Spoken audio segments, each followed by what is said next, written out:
స్థానిక మంచినీళ్లగుంటలో నరసింహ తీర్థం రోడ్లో తెలుగుదేశం పార్టీ హయాంలో బలిజ కులస్తులకు కేటాయించిన కాపు భవనం స్థలంలో బ్రహ్మానందానికి తక్కువ, రేలంగికి ఎక్కువ అనేలా వ్యవహరించే వైసీపీ నేత కబ్జా చేసి భవనాన్ని నిర్మించడాన్ని, భవనం ఉన్న స్థలాన్ని తిరిగి కాపులకు ఎప్పుడు దక్కుతుందని స్థానిక బలిజ నాయకులు శరత్ రాయల్ ప్రశ్నించారు. తిరుపతి ప్రెస్ క్లబ్లో సోమవారం మీడియా సమావేశంలో బలిజ సంఘం నాయకులు మాట్లాడుతూ, బలిజ భవనం స్థలంను కబ్జా చేసిన వ్యక్తి వైసీపీ పాలనలో తానే ఎమ్మెల్యేగా 50 డివిజన్లకు కార్పొరేటర్గా వ్యవహరించేవాడని గతాన్ని గుర్తు చేశారు.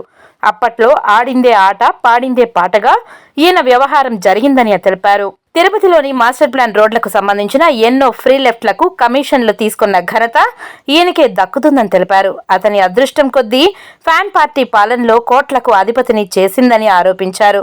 ఇప్పుడు తమ కూటమి పాలనలో విచారణ చేయించి కబ్జా చేసిన బలిజ స్థలాన్ని తిరిగి తాము దక్కించుకుంటామని హెచ్చరించారు. ఈ రకంగా ఆయన చేసిన కబ్జా నీట్గా చదువులు రాని వ్యక్తులు కూడా నీట్గా తెలిసిపోతుంది.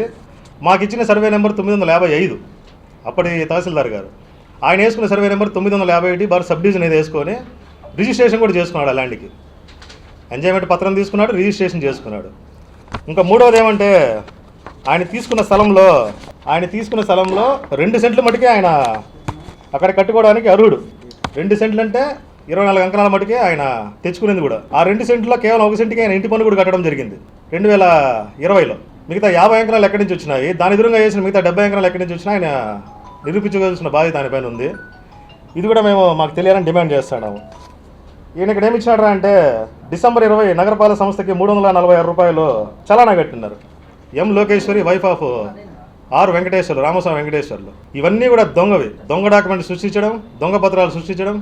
82లో మాకు ఇచ్చిన ల్యాండ్లో అప్పట్లో అది 3 ఎకరాల ఊటగుంట, టోటల్ ఎక్స్టెంట్ 3 ఎకరాల ఊటగుంట. అందులో బల్జీ భవన్కి ఇచ్చింది 1 ఎకరా 51 సెంటు. ఈయనకి 2008లో ల్యాండ్ ఉందన్నప్పుడు 2016లో బల్జీ భవన్ జీవో వచ్చినప్పుడు అప్పుడు ఈయన ఎందుకు నిద్రపోతున్నాడో మనకు అర్థం కావాలి. బల్జీ భవన్ జీవో ఇచ్చినారు. Balji Bhavan GO number 15, revenue assessment number 5, department of Andhra Pradesh, dated 6/1/2016. ఇది బల్జీ భవన్ జీవో కాపీ. 2008లో ఈయనకి ల్యాండ్ ఉన్నప్పుడు 2016లో బల్జీ భవన్కి జీవో చేసినప్పుడు ఈయన ఎవరి దగ్గరన్నా పర్మిషన్ తెచ్చుకున్నాడా? పక్కనే బల్జీ భవన్ ఉంది, నా ఇంటి పక్కనే, రేపొద్దు నా హద్దులు నాలో కలిసిపోతాయనేసి ఏమన్నా పర్మిషన్ తెచ్చుకున్నాడా? లేక ఎవరికన్నా ఈయన లెటర్ ఇచ్చేసి లేదా మేనేజ్ చేసుకోవడం మనకు అర్థం కావడంలో.